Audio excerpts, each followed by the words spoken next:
ষোলো নম্বর হাদিস শরীফ লা ইয়াদখুলুল জান্নাতা জাসাদুন গুদিয়া বিল হারাম। 16 নম্বর হাদিস শরীফের অর্থ হারাম ভক্ষণকারীর শরীর বেহেশতে প্রবেশ করিবে না।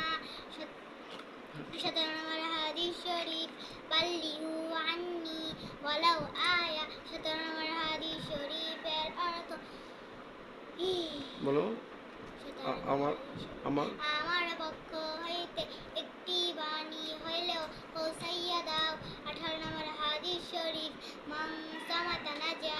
18 নম্বর হাদিস শরীফের অর্থ যে চুপ থাকে সে নাজাত পায়।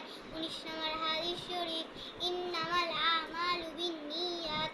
19 নম্বর হাদিস শরীফের অর্থ সমস্ত কাজ নিয়তের উপর নির্ভর করে। 20 নম্বর হাদিস শরীফ লা ইয়াদখুলুল জান্নাতা কাত্তাত। 20 নম্বর হাদিস শরীফের অর্থ জগলখোর বেহেশতে প্রবেশ করিবে না। 21 নম্বর হাদিস শরীফ লা ইয়াদখুলুল জান্নাতা কাত্তাত। 21 নম্বর হাদিস শরীফের অর্থ আত্মীয়তা ছিন্নকারী বেহেশতে প্রবেশ করিবে না। 22 নম্বর হাদিস শরীফ আব্দুল মুজলুমাতুই ইয়াউমাল কিয়ামা। 22 নম্বর হাদিস শরীফের অর্থ জুলুম কিয়ামতের দিন ভীষণ অন্ধকার হইয়া দেখা দিবে।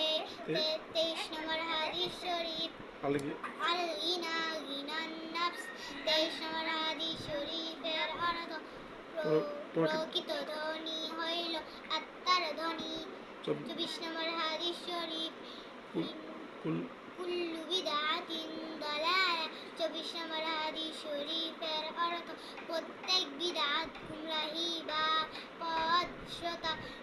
25 নম্বর হাদিস শরীফ আমুর রাজুলি সিনহু আবি। 25 নম্বর হাদিস শরীফের অর্থ চাচা বাবার মতো। মাশাআল্লাহ মাশাআল্লাহ, সুন্দর বাবা, মাশাআল্লাহ। হাসো তো হাসো তো, মাশাআল্লাহ মাশাআল্লাহ মাশাআল্লাহ, কি সুন্দর পড়ছে হাদিসটা, মাশাআল্লাহ।